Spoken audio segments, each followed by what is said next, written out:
Hey, Reagan here. So, my second video, this is going to be what I am going to call a checkpoint, which is basically when I read off subjects like, what does it mean to have faith in God? So, this was written by Sean McDowell. So, this is also in my study Bible. Apologetics. So, if I read this, it's not coming from me. I'm going to start. A few summers ago, I spoke at a camp in Northern California.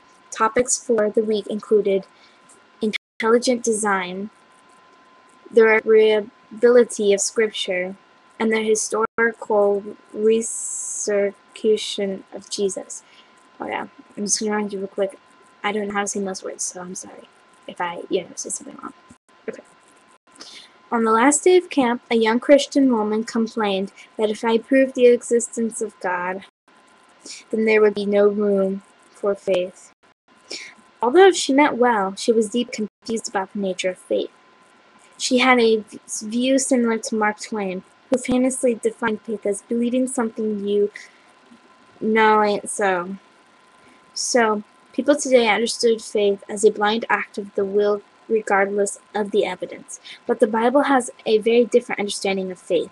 Biblical faith is a trust in God because He has shown Himself to be trustworthy and dependable. Understand this way, we see that faith in God is not unlike the faith we put in other people. The more evidence we will find that someone is truly kind, honest, and dependable, the more likely we are to trust him or her. I did not put my faith in my wife when I first met her. Rather, I spent time getting to know her, learning about her passions in life, and examining her character. After spending time with her, I was convinced that she was, and still is, a trustworthy person who I want to be with for the rest of my life. The same is true with faith in God. He wants us to get to know Him so we can see that He's trustworthy. In fact, God expects faith from us because He's given us good evidence of His dependable character. As when He showered Egypt with miracles before inviting Israel to follow Him into the wilderness. Exodus 7 through 14. Rather than asking Israel for blind alliance, God performed miracles through Moses so they could have a reasonable faith in Him. Miracles were done so the people would believe in God and His servant Moses. Exodus 14:31.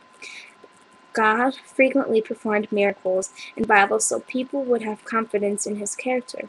Before healing the paralytic, God said, "So you may know that the Son of Man has authority on earth to forgive sins." Mark 2:10. Jesus healed the man so people would know He spoke with authority from above. Jesus did miracles because He was good, but also as confirmation of His identity. John says, Jesus, miracles were recorded so that you may believe Jesus in the Messiah, the Son of God, and by believing you may have life in His name. You may have life in His name. John 20:31. Faith isn't something we exercise just once. We need faith daily. It is a mistake to trust God for the big things of heaven, like salvation, but not the little things on earth, like daily guidance. God invites us to trust Him moment by moment for all of our concerns. He is a well-seasoned guide who never leads us astray.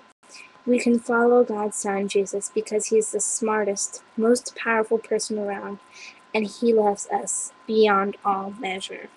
So that is the first checkpoint in my second video, and thank you for watching.